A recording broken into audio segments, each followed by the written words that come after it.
I'll quickly introduce myself and the team, and then we'll go to our presentations. So welcome today. Thank you for coming. I'm presenting with my team on behalf of the Birmingham Community Perinatal teams, and just a little bit of a reflection on some of the stuff that we've been trying to do to address issues of accessibility for our minoritised communities. So I'm Elizabeth Penny, I'm a consultant clinical psychologist, and joining the presentation today are my colleagues Anna, Pauline, Niharika, Davina and Laura. Maybe you could put your hands up, guys, and then people know who you are. We want also to note the contribution to this training from our Diversity Action Group, and that includes Amandeep Sumal, Anisha Vyas and Saj Grewal, who weren't able to be here today. We work in Birmingham, so clearly one of the most diverse areas of the UK, and this means creating anti-racist services is one of the most essential considerations for our service planning. And we've learned through our experience so far that there are three things that are kind of important for us to hold in mind. And the first is that any anti-racist work that you do isn't a sideline. It needs to be implemented at all levels of services. So for us, that's meant research to understand how we help and hinder our Black, Asian and minoritised service users, analysis of referral statistics, ensuring equitable pathways, examination of treatment options, and to develop culturally sensitive care. And we need to train clinicians to better understand culture and the impact of racism on our service users and on our staff. And lastly, but not least, we need to protect and nurture our minoritised clinicians and staff. So there's a lot of levels to think about. The second thing that we've learned is that this involves, this has to be a shared responsibility. This isn't one person's job. It's got to be something that is shared throughout the teams and throughout the system. And that's why we've got a kind of an action group to support this, because no one can do this on their own. And lastly, we are not in any way experts in Birmingham in this. We're just people trying out some ideas. So some of the things that we're suggesting will work for you. Equally, you might have many better and different and interesting ideas and thoughts. We'd really like you to share those. We have a very high-tech Slido here.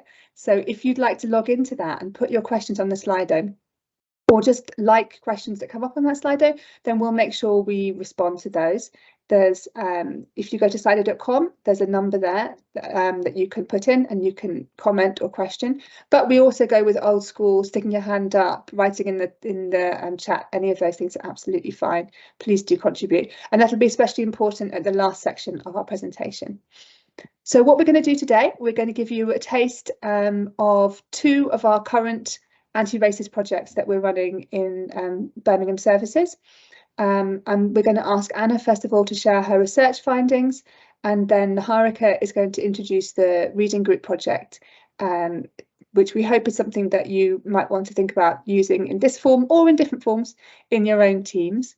And we're going to end up with a panel discussion. So we're very lucky that two of the participants in the reading groups have kindly volunteered to share their experience of being in a reading group, what they learned about themselves and about their service users and about their work. So we're going to finish with that at the end. But to start with, I'm going to hand over to Davina, and I'm going to ask her to explain the concept of brave spaces for us, which for us creates a context which we do this work in. Thank you. So whilst we want to ensure that this is a safe space to share your experiences without fear, we also want to encourage the use of a brave space during this session. If you're not familiar with brave spaces, we're trying to move away from the terminology of safe spaces during discussions around diversity, privilege, and social justice topics. This is because these topics can often give rise to uncomfortable emotions and feelings, and they're in itself goes against the belief of what a safe space is thought to be. The use of brave spaces can foster an environment that allows participants and us as facilitators to remain open and learn from each other. Because of this, we would really encourage everyone here today to utilise today's space as a brave space. In doing so, we would appreciate if we can have conversations with civility. This is where different perspectives are to be expected in the discussion, but as a group, we will try and understand differing perspectives to work towards common solutions together. We also encourage participants to own the intentions and the impact of their words, though we acknowledge that impact of our actions may not always be what our intentions are. However, it is important to acknowledge that this can impact other participants and that intentions and impacts matter. Finally, we urge everyone to treat each other with respect throughout our discussions today. In our reading group, which we will talk about later, we use a technique called the circle way. This enlists one participant to be a guardian and ensure the group remains on topic and focused on their own learning. Ours today is Dr. Elizabeth Penny, so please contact her if you have any other concerns. I'm going to pass on to Anna now, who will talk about her research.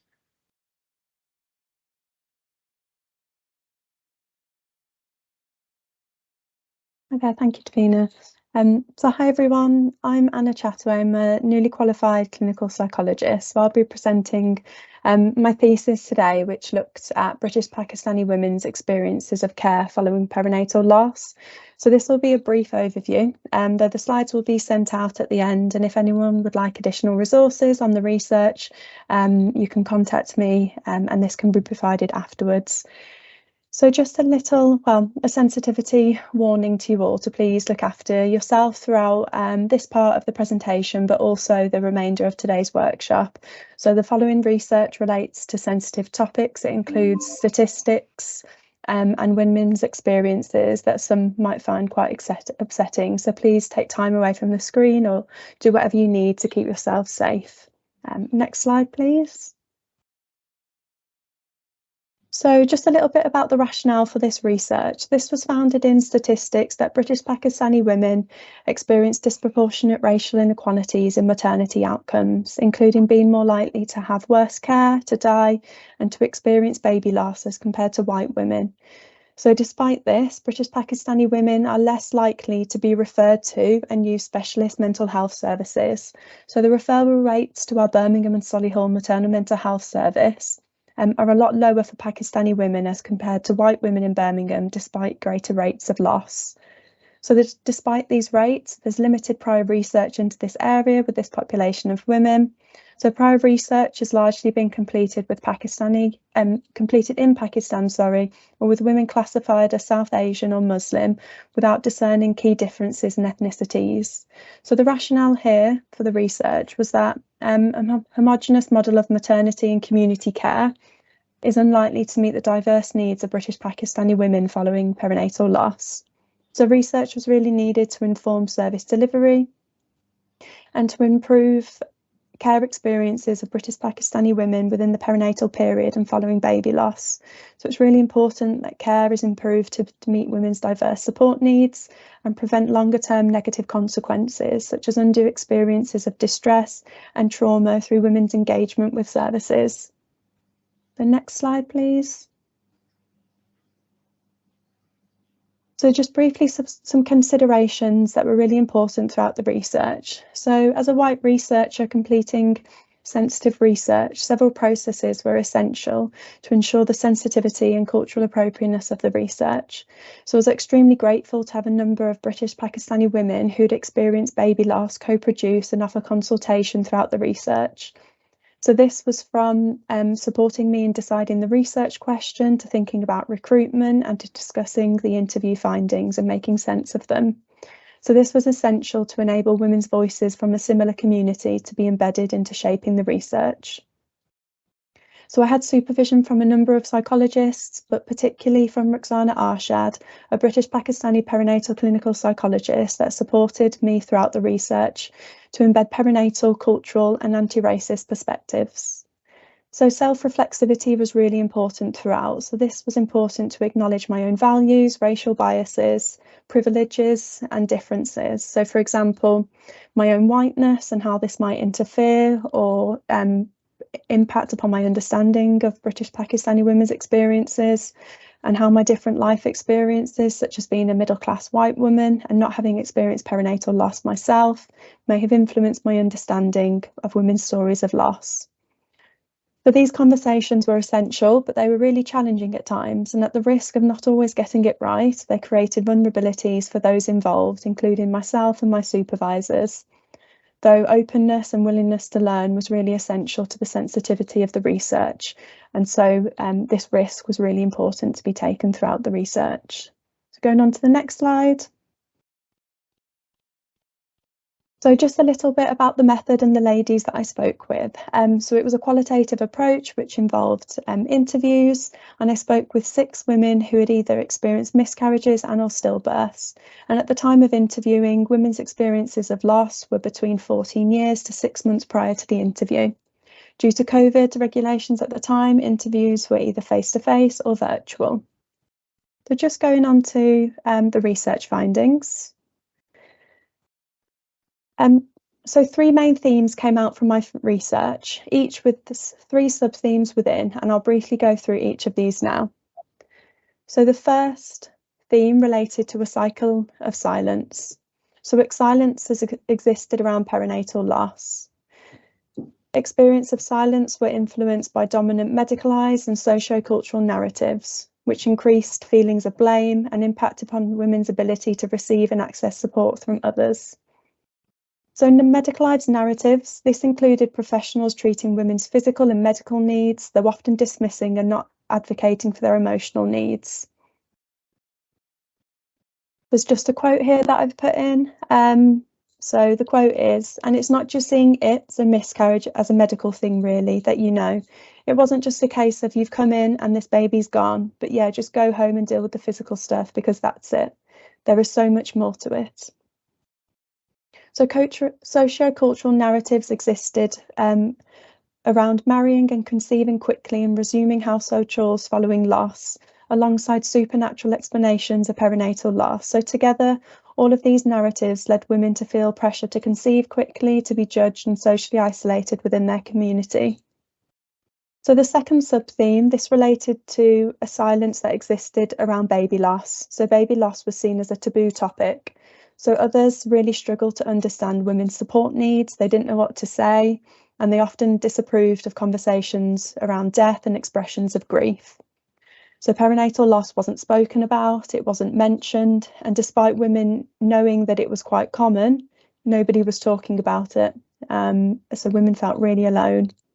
So going into the third sub-theme, in the absence of any known causes for women's loss, and on top of the dominant narratives I've described above, women blamed themselves and experienced judgment from others, and this impacted upon how they viewed their own support needs and sought support. So as the quote at the bottom refers to, due to women blaming themselves for their losses, they found it difficult to talk to anyone as they felt others would not be able to understand them or support them. And this related to healthcare professionals, their community, friends and family. Okay, so going on to the second overarching theme. So this relates to the power of professional support. So the first sub-theme within this overall theme relates to the power and clinical responsibility of professionals to advocate for women's needs and to provide equitable and compassionate support alongside clear and transparent information. So for example, information about risk factors, warning of adverse outcomes throughout birth, what to expect following a miscarriage or stillbirth, and what support they would need later from their family and friends. Unfortunately, many women talked about not receiving this care, which could have helped them to prepare for and cope for their baby losses and limit any secondary experiences of distress and trauma. So despite this, women talked about really valuing professionals' authority, expert knowledge and impartiality in providing support. So often this was seen as above and beyond what family and friends could offer. The women described power imbalances within professional relationships and difficulties navigating these relationships to have their needs met. So the second sub-theme, many women described inequalities within their care experiences, experiencing care that was incompetent, misaligned to their individual and religious values and uncompassionate. Women often felt dismissed and minimised, with one woman referencing professional racism. So a disparity of support existed, where women had no follow-ups, limited midwife contact, and were not signposted to mental health support that they really needed following their loss. And women felt that this was in comparison to what women giving birth to a living child would receive, that they felt that there was a disparity here. Women talked about how little support they felt they needed to be cared for, and this was such as kind words, compassion, physical contact, such as their hand being held. So the last sub-theme here relates to the lasting and harmful implications that women's experiences had upon how they viewed their support needs in the future and their relationship to services. So women displayed submissive narratives and behaviours when expressing their support needs, which aligned with internalised racism. So due to their experiences of care when losing their babies, women often expected to be dismissed or judged by professionals throughout their losses and in the future. So they were often passive or dismissive of their support needs, or purposely altered how they talked to professionals to be taken seriously. So women lost trust for services and seeking support. Okay, going on to the last overall theme. So the last overall theme here relates to women finding connection after loss. So despite their negative experiences that I've mentioned, nearly all women talked of moments of everlasting professional support that was above and beyond, that was meaningful and attuned to their emotional, practical and religious needs. Often this care enabled women to create lasting memories with their babies. For example, professionals and midwives asking what clothes they'd like their babies to be dressed in, what they wanted to call them, talking compassionately about how beautiful their babies were. And women also received invaluable emotional and practical support from their family and friends that was responsive to their changing needs. So going into the next sub-theme, despite all women initially experiencing a sense of being alone due to the tabooness around baby loss, all women valued sharing their grief experiences and connecting with others who had also lost babies, whether this be in social support groups, to friends. They also valued connecting to their identities as mothers and through remembering their babies, whether this was visiting their babies' graves, talking, smiling, or crying about their babies. So sharing with others and connecting through these ways provided women with validation, hope, and comfort. So the third sub-theme here relates to how all women coped with their losses through connecting to their Islamic faith, their spiritual and religious beliefs. So this enabled women to find acceptance, comfort, and attach higher meanings to their baby losses towards a path of healing. So women drew upon Islamic beliefs surrounding life and death, that losses were a part of God's greater plan, and that their babies had become their saviours and would guide women into the afterlife to be reunited upon their day of judgment. So they're the main themes that came out of the research, and now I'm going to go on to the clinical implications that came out from the research. So the research has many implications for clinical practice, including embedding trauma-informed approaches that consider race and racial trauma throughout maternity and mental health services, alongside ethnic and minority women being decision makers and involved in decisions about how care should be improved. So the research highlighted the importance of including spiritual, religious and faith-orientated approaches into clinical practice when supporting British Pakistani women and ethnic minority women within maternity care and the perinatal period. For example, embedding discussions of race and culture into healthcare assessment frameworks, formulation models and interventions, such as thinking about how women's Islamic faith or other faith systems could be incorporated into their care planning to support their grief journey. So this is really important, as westernised approaches may be incompatible or ineffective if they don't allow space to consider different ethnicities, faith and belief systems into their recovery and care planning. The research also highlighted the importance of racial awareness training and supervision for professionals to consider their own racial biases, assumptions and privileges, and how this might interfere or impact upon their ability to care for women from ethnic minority communities. So this will support professionals in developing awareness of different ethnicities, cultural practices and belief systems, to avoid making false assumptions, and to support staff in providing more inclusive and tailored care to women from diverse racial, cultural, religious and social backgrounds. So next, as women felt reliant upon professionals to provide them with information, and often felt this information was not given, it's essential to provide clear, language-appropriate, easily accessible information about poor birth outcomes and associated risk factors to all women who we see throughout the perinatal periods. So as women spoke about feeling that their mental health was not inquired about, mental health should be asked about at every contact with women referred to and signposted to appropriate mental health services and wider social support groups, and particularly recognising the importance of linking in with community services and where felt appropriate, including family and support systems in care planning. In terms of next steps where future research is needed, which has come out from this research, it's needed with newly arrived migrant and non-English speaking women to highlight the additional disadvantages that this population of women experience in navigating maternity and perinatal services, particularly following perinatal loss. It's also needed with Pakistani women who've experienced termination of pregnancies due to the additional stigmas and shame that's associated with this experience of baby loss within the Pakistani community due to religious and cultural beliefs. So throughout the research, many women spoke about experiences of termination of pregnancies, although it couldn't be included in the main analysis, but it really highlighted a further need in the future. So whilst this research was not connecting to establishing the reading group, which would be spoken about now, it's one example used within our trust of how professionals were supported in a safe space to have conversations about privilege, racial biases and cultural competence and awareness. So I'll now introduce you to Niharika, who will talk through this next part of the workshop. Yana.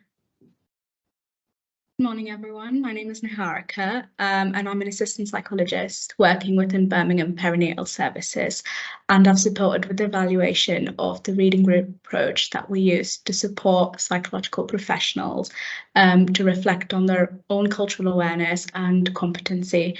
It's really important to credit Amandeep and Elizabeth for this work as it was conceptualised and developed by them. And it's been important to evaluate the work as well, as there's not much research and literature in this area at the moment.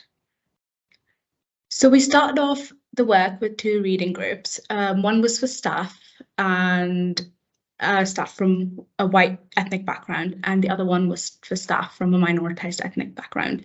And we used the same book for both the groups, and the book was Me and White Supremacy to Prompt Reflections. The book in itself is a workbook with different chapters and different reflective prompts throughout. So it worked well to promote conversations within the group around race and privilege.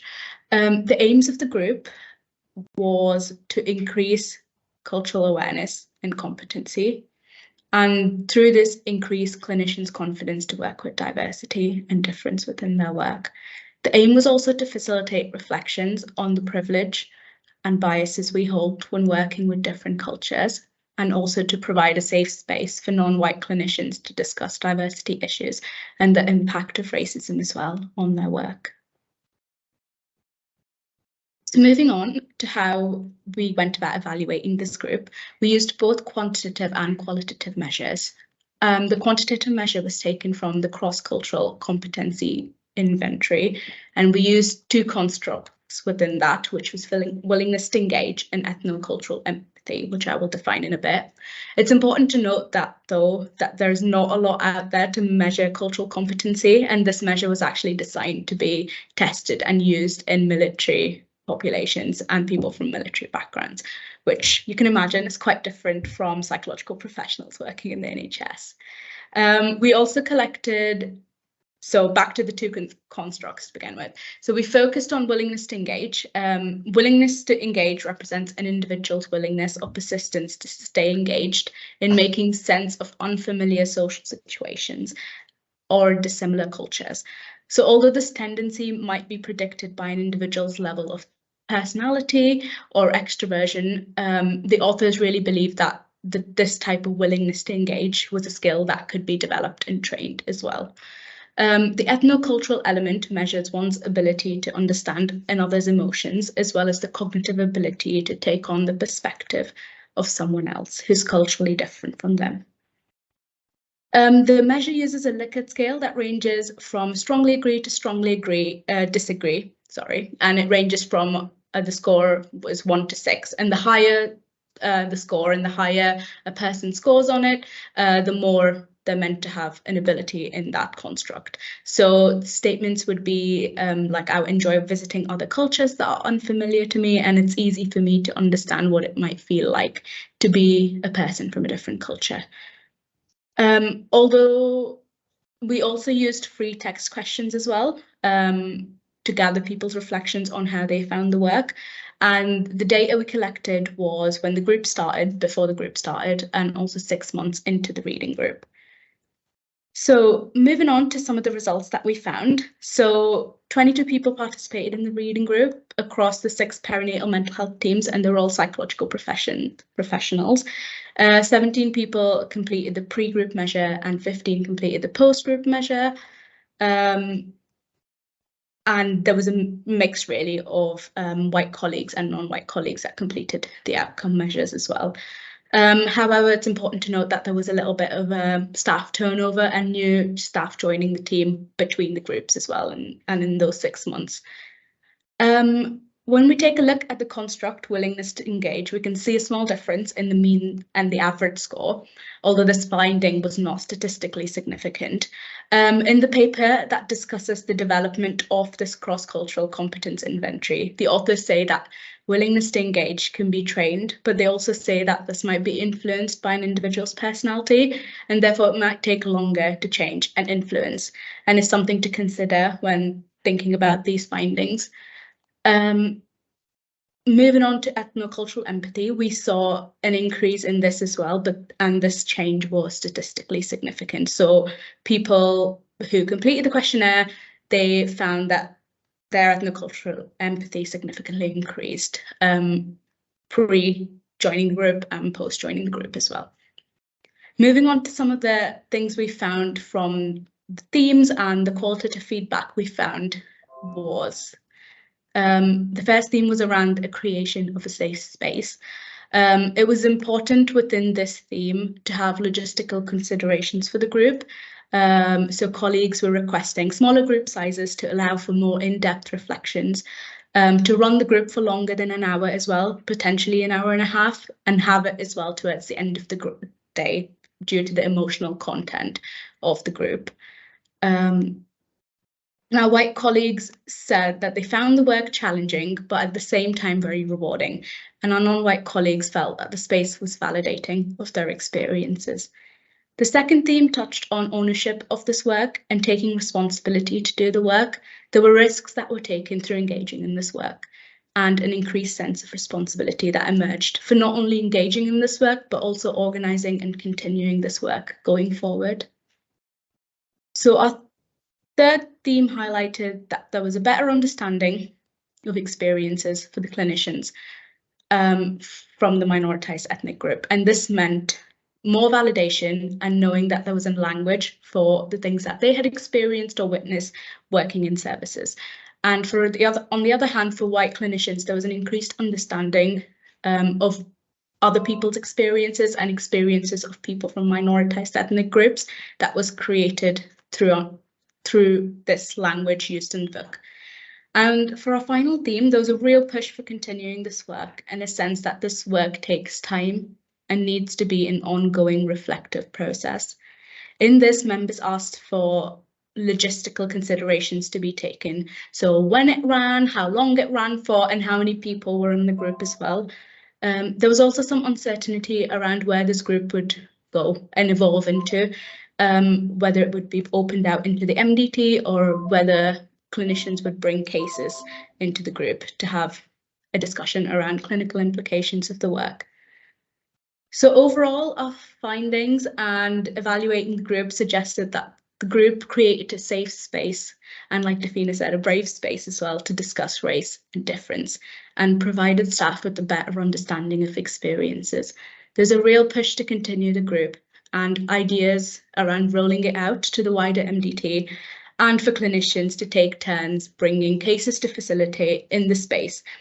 It's also important to consider moving forward the real positive role that diversity and culture can provide in enriching parenthood, and use those narratives as well, and the strengths that different communities bring into our work. So I'm now going to hand over to my colleagues who will be holding the reflective space, and we would really value your participation as well in this, to think about ideas that to use in your practice and also share what's already taking place within your service so we can learn as well. Thank you so much, Safina. Sorry, thank you so much, Naharika. I'm talking to Safina. Just to kind of comment on that, it's been a really complex process, and it has taken a lot of time, but it's been really profound, the impact it's had on clinicians. And in a minute, two of our clinicians are kind enough to have a chat together about how that process has been. I wanted to highlight the point Naharika just made that I think is so important there, though, for me, and that is that this isn't something that ends quickly. So for the white identifying group, we finished using their primary text, but we're now continuing the work with slightly different focus. So the text that we used, Me and White Privilege, really helps clinicians to identify the problems of racism within society, especially for people who don't have experience of racism themselves because of their own white privilege. And that's been a really, really powerful process, but it also holds a bit of risk in that by identifying the problems that our minoritised colleagues and especially service users experience, we can forget the strengths and amazing things that our diverse communities bring and have and share. And we want to make sure that we hold both of those things in mind. And so the reading group is now reading more work from diverse and podcasts and different things from diverse women who've experienced childbirth, thinking about some of the cultural traditions, strengths and agency that they bring, as well as thinking about the experience of racism. So that's kind of where we're moving forward from that. I hope that's helpful. So I'm going to bring Pauline in here and Laura in here. They were both participants from the beginning of the reading groups. And I mean, Naharika, could you quickly share everyone? Because if I do, it'll take one and I can do it. It's fine. It's nice to have us at the front, but for some reason mine's not letting me. Fab. I've got Pauline, I haven't got Laura yet. She's hiding, but I'm guessing she's coming. That's fine, I can hide amongst everyone. No, you can't. No, that's not okay. So thank you so much for joining us today.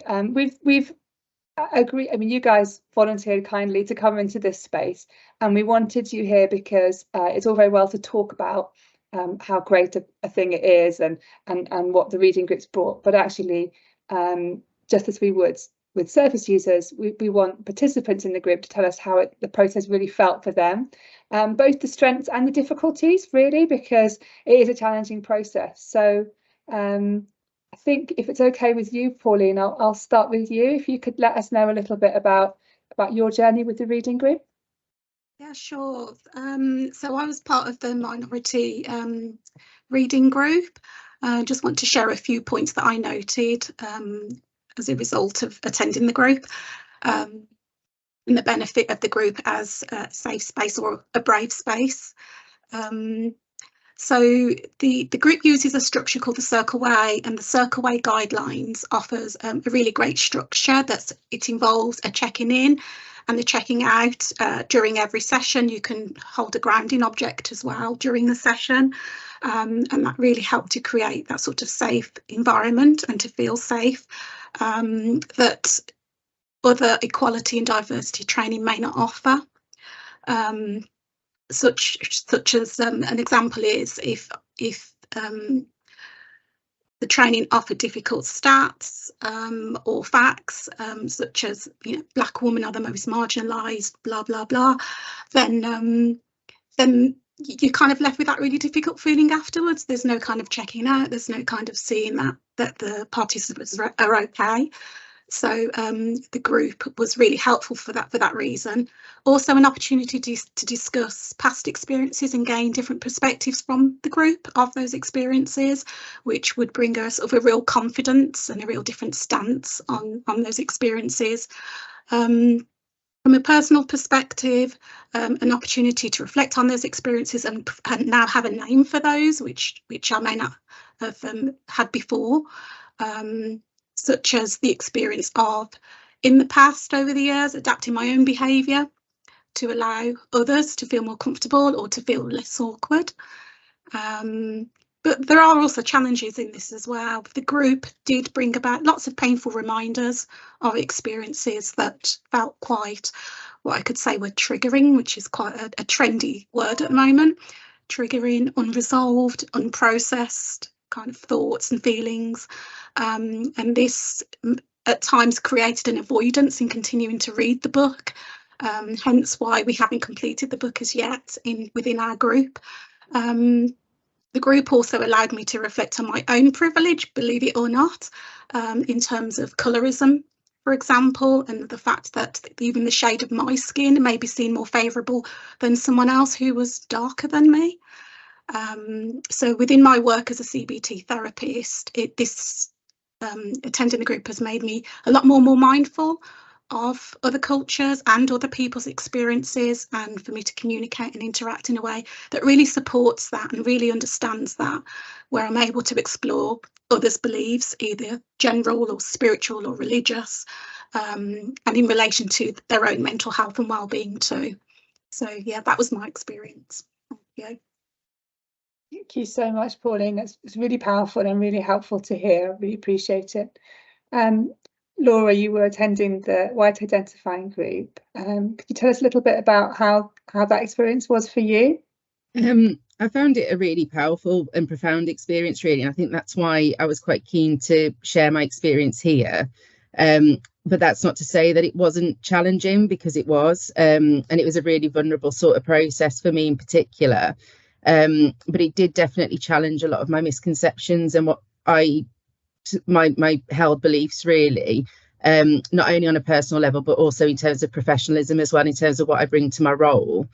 I think one of the things I was really struck by is that the author doesn't let you hide from the racial biases. She doesn't let you hide from the fact that you do hold white privilege. And I think that was really difficult for the white group initially. I mean, the title itself is quite in your face. And I think initially we found it really, really difficult, and we were in a really big group at the time. So a decision was made to separate us out into smaller groups, and that felt a lot safer for us to be more vulnerable and reflect openly on some of the things that we were discussing. So I think we were at that point a group of 8, and that just felt a bit better.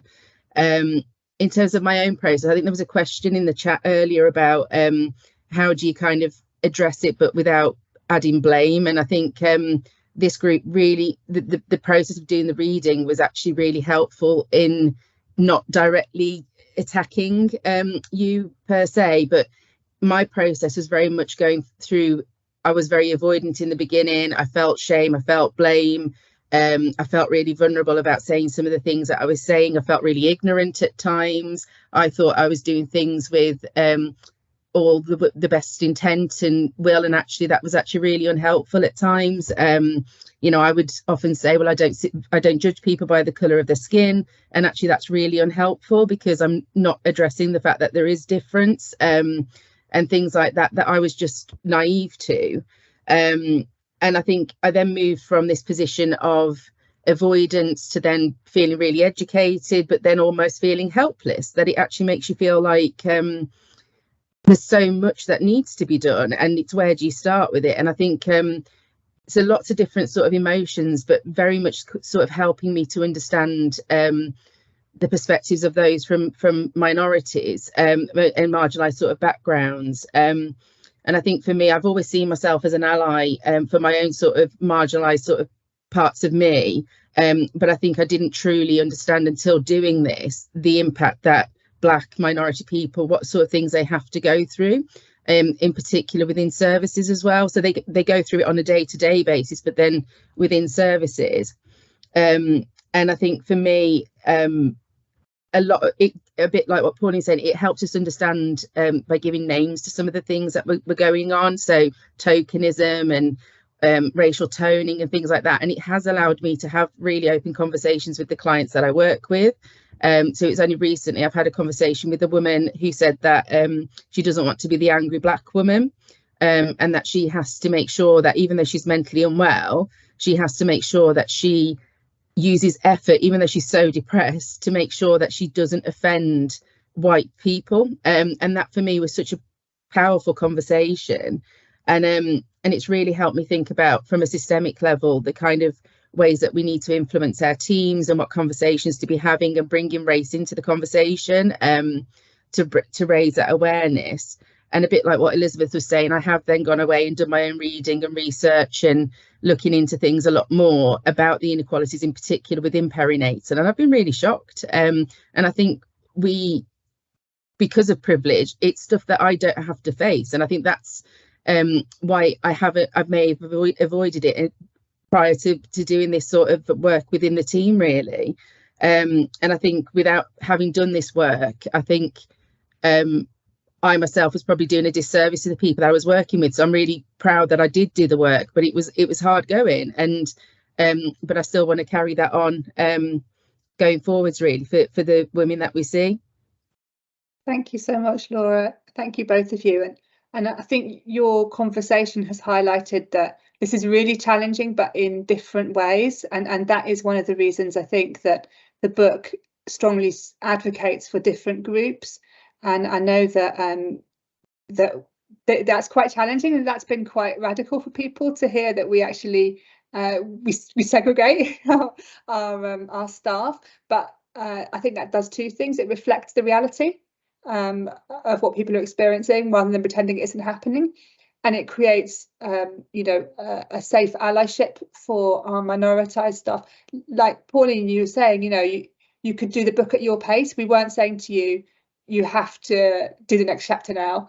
Whereas for our white identifying colleagues, we kind of were, because the structure of the book will challenge you and will say, right now you're thinking this isn't about you. Well, it is, and that was a different kind of challenge that was really helpful. But I guess for minoritised staff, it was really important that we allow that to be at a pace that's appropriate, because it brings up so many painful things.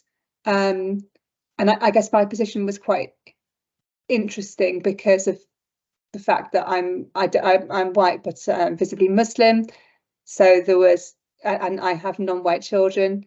So their experiences, when I was listening to people talking, it was quite, it was difficult for me as well. So I would just be honest about the fact that it's a difficult process, but I do think really powerful. So I'm going to ask one more question of you guys, if that's okay. And the question would be, what would you say? What were the things that most allowed you to feel safe enough in this space? Like, what were the things that kind of made this an okay and helpful space? Because there might be people here who are going, not doing that, sounds too dangerous, sounds too difficult. What allowed it to be okay?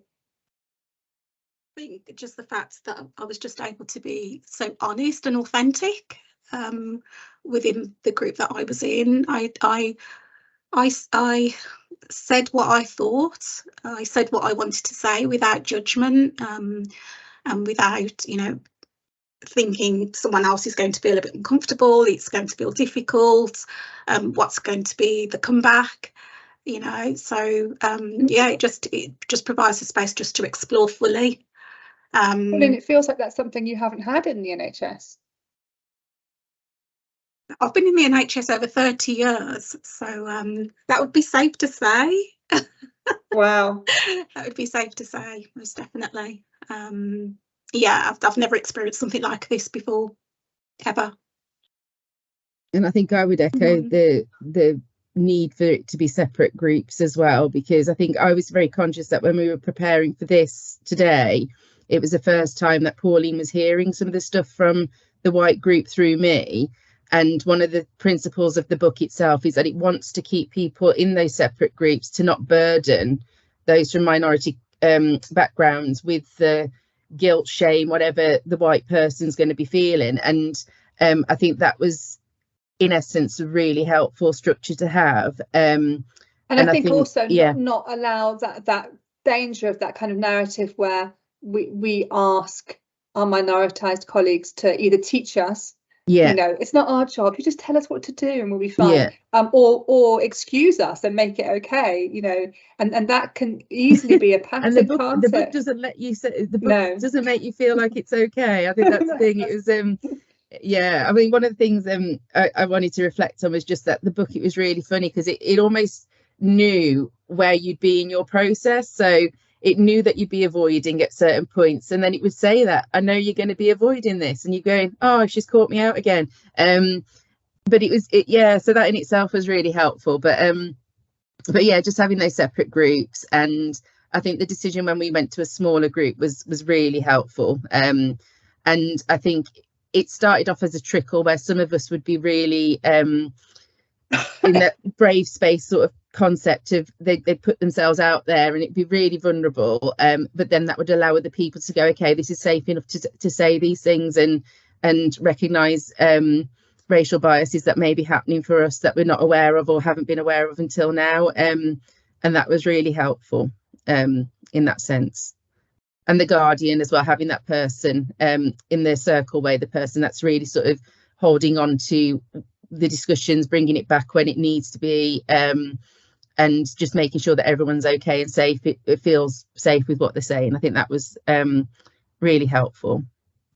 Yeah, as someone who was the guardian quite often in that space, I did, as the group developed, as people got more comfortable with each other, I was more able to challenge. So one of the patterns that I think white participants fall into is that kind of othering the problem. So talking about long stories about how someone else did something bad and how you felt bad about it, rather than, or, you know, even if you felt bad because you didn't do enough about it, isn't really what this is about. It's about our own preconceptions and our own stuff, and the structure is quite good at that because it talks about your own responsibility, taking responsibility for yourself. So I would gently be able to sort of start to say to people, oh, are we talking about other people here, or are we talking about ourselves?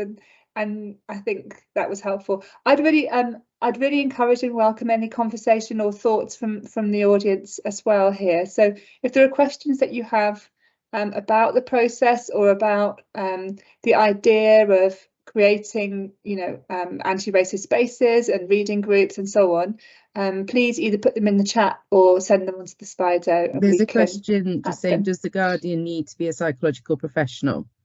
No, guardian could be anyone, and the book itself has a nice structure at the back. It's not set up, the book isn't for a psychologist, and it is about shared leadership. So there's a leader who just kind of keeps the time, makes sure people are kind of all on point, make sure that the structure is followed in terms of a check-in and a check-out, and a guardian in each meeting, and they should rotate.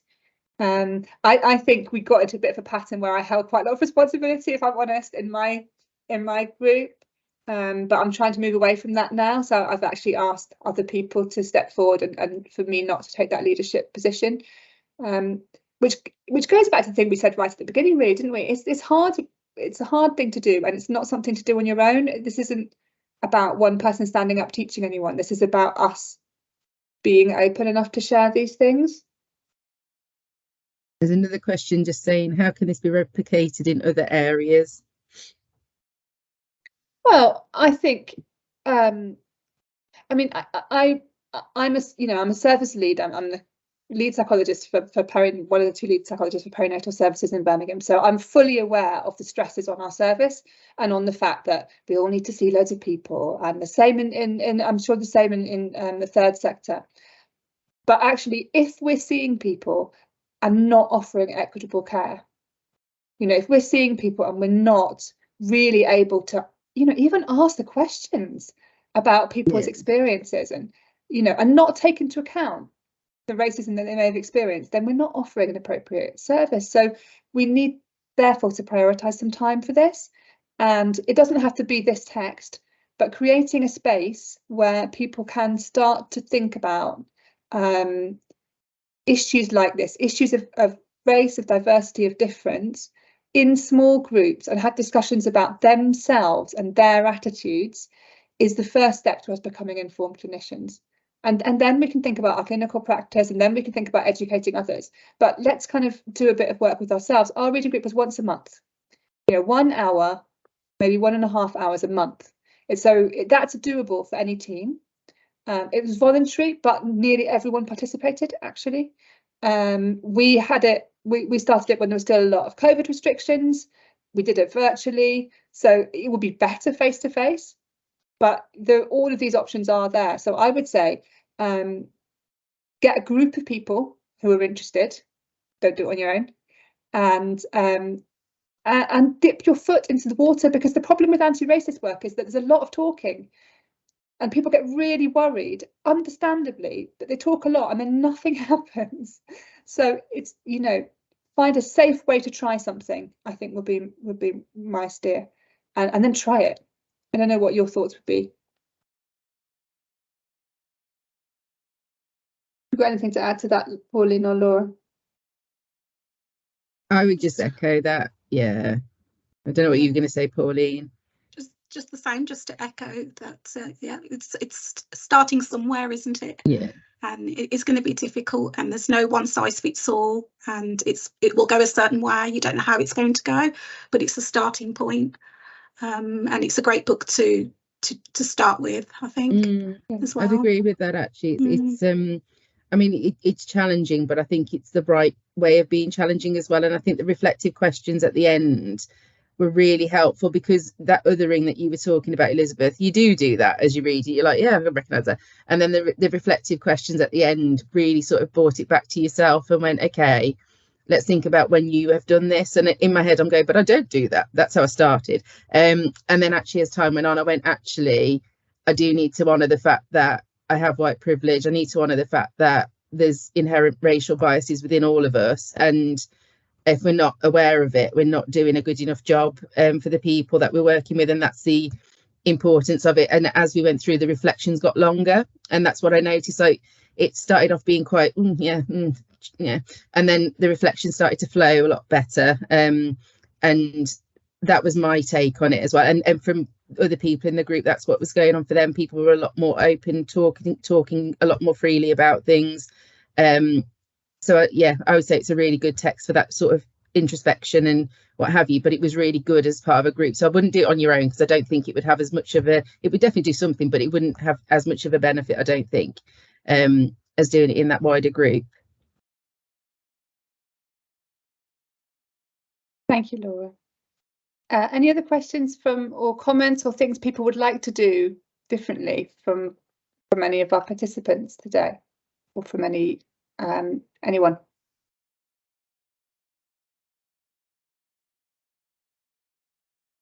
We've got 7 more minutes. There was I'd like to bring in the other of our people on our panel, please. And there was a question right at the beginning, which I thought was really helpful. And we put some comments in the chat about it, but I'm not sure everyone can access the chat, and I think it would be worth a deeper discussion. The question was, how would you suggest educating the team on the impact of racism without blame? And I'm just wondering if there's any of our panelists or anyone in the audience that has more thoughts about that, either related to things that we've talked about today or other stuff that you're doing or would like to do.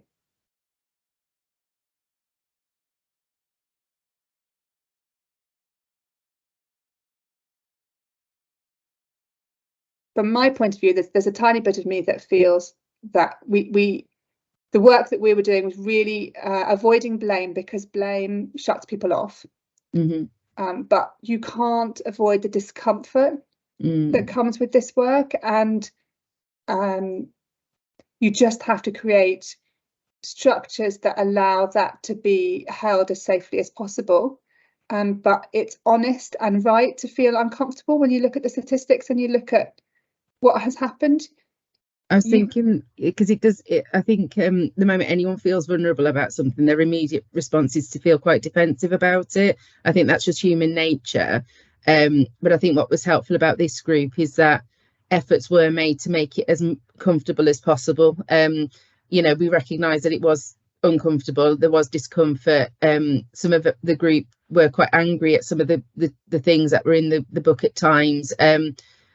Because it does raise your I don't know what to call it, but it raises your defences. It does do that at times. But I genuinely felt that having the circle way, the guardian, and all of that in place was really supportive to kind of not say this is your fault sort of thing. It was kind of saying that actually this is something that's been built up over time. It's within our society. It's you know, it's an inherent thing that's evolved over centuries and centuries of racial inequality. You know, and we're at a point now where there is this divide, but we have an opportunity to do something about it and do something different. And it is a starting point, I think. But for me, it was very much around that idea of the defences will be there irrespective. I don't think you can shy away from that, and it's just about how you go about making it as comfortable as possible, but not to the point that people feel like it's okay, because it's not. Yeah, there's that balance we're always trying to hold. Yeah. There were some questions in the chat about just the structure of the group. Yes, they were, unfortunately, and they're probably going to continue actually being virtual.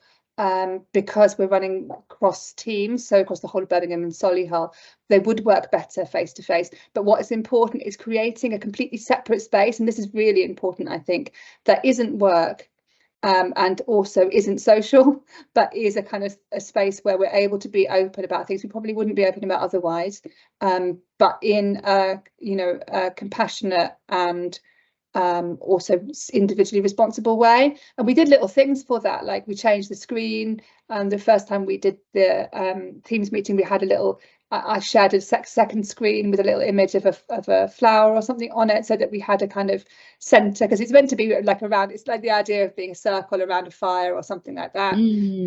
People took objects that they wanted to kind of hold on to, so we were making it kind of into a different space in that way, and that would work better face to face.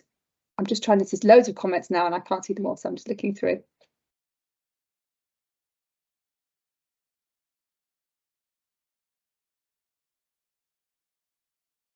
Thank you. There's the safe spaces stuff there.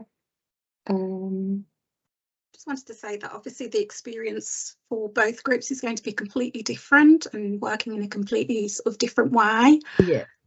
So, you know, just to be aware of that. I guess we weren't following those questions as stringently as the white group.